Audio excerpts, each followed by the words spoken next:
Right, so we're continuing our way through the transition iteration, and we now want to look at the movement between the opportunities and solutions and the migration planning phase. Now, in order for you to do migration planning correctly, there are a couple of tools and techniques that we want to just quickly teach you. So we're going to just cover off those particular tools and techniques within this topic. So this is the first of 3 techniques I want to show you, and it's all about trying to understand interoperability that occurs across your architectural landscape. Now, interoperability really implies, well, how do I get different concepts to talk to each other?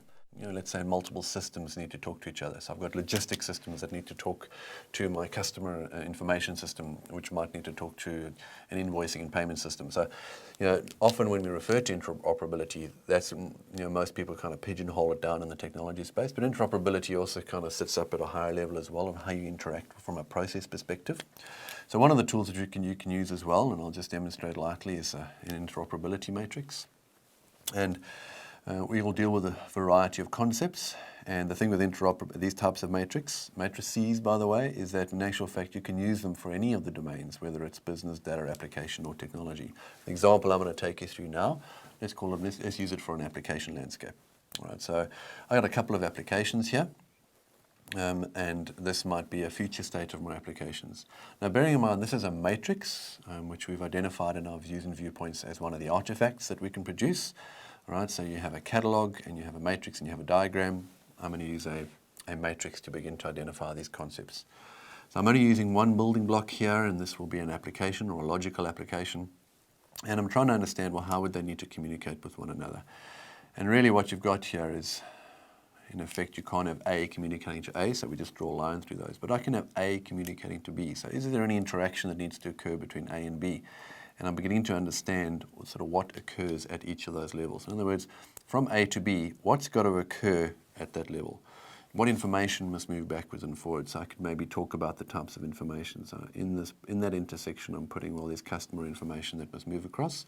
And at a technology level, I might understand, well, how's that going to happen? All right, well, in actual fact, this is going to be via a batch.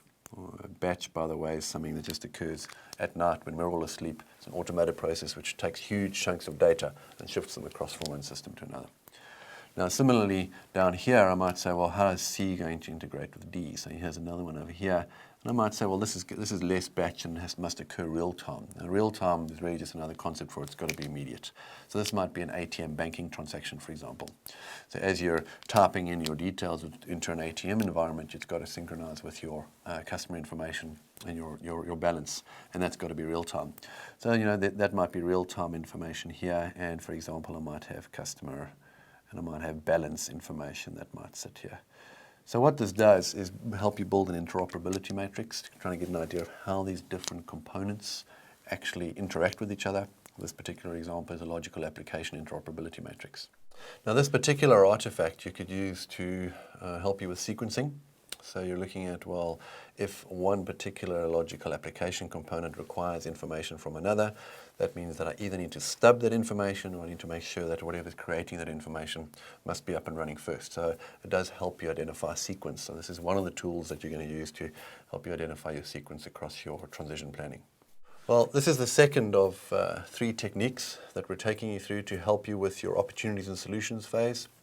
As we move into migration planning, you're going to need some information coming from these techniques. So we're just giving you some of the detail on how to perform it. So this particular one has to do with organizational readiness. In other words, how ready is the organization to accept some of the changes that you're proposing through the opportunities and solutions phase.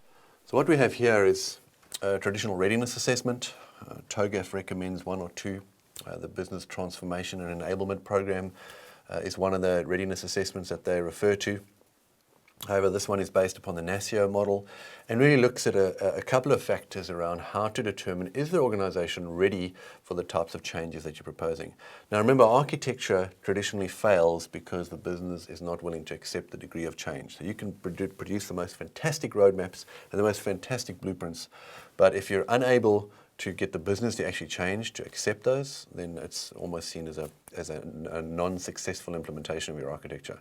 And a non-implemented architecture, in our view, is a failed architecture. So you've got to make your changes small enough for the business to consume. Now, what we've got here is 13 factors to deal with. And they range from, well, how ready is the business from a visionary perspective to accept some of these changes that you proposed? What is their desire? I mean, do we have the right sponsorship across the organization? And all the right influencers? Do they have the desire to actually change, or it's just, well, don't fix it if it's not broken? And is there a need across the organization? No, you'd be surprised how many large-scale transformation exercises occur when there's not actually a need across the organization. And for example, we've been through some situations where 3 years into a transformation program, we've had to go back to business to try and find out why they kicked off the transformation program in the first place, because nobody actually knew the answer to that. Then is there a valid business case, which looks at your financial aspects of it, all right? What about funding? Is there funding available and ready? Do we need to approach other parts of the business to be able to get them to free up some of their funding? Are there key sponsors that are able to help you through the duration of this project? Often sponsors tend to leave halfway through, and that often derails some transformation exercises. Is there sufficient governance in place, or is the organization mature enough to accept a level of governance for this type of implementation to occur? And then it also rolls down to the other ones, which are accountability. Who's accountable for the delivery of this? And accountability really means well, where does the buck stop? So the buck stops with a particular individual. If things go poor, then that's the person who we're going to come and have a word with. Right? Similar to, is there a defined approach, or what is the IT capability or even the departmental capability to accept the changes that we're recommending? And what about implementation of those changes and then the ultimate operation of those changes? Right? Is there a maturity there that can absorb some of those changes? And really we score this across, well, level of urgency required because the business is still moving forward and there might be some pain points. Right? Well, what is the readiness status? And normally you would apply a maturity score to that. And finally, well, what's the degree of difficulty that we would need? Plot all of this on a matrix and it will give you a good view of the readiness of the organization to be able to move forward with some of the changes that you've proposed.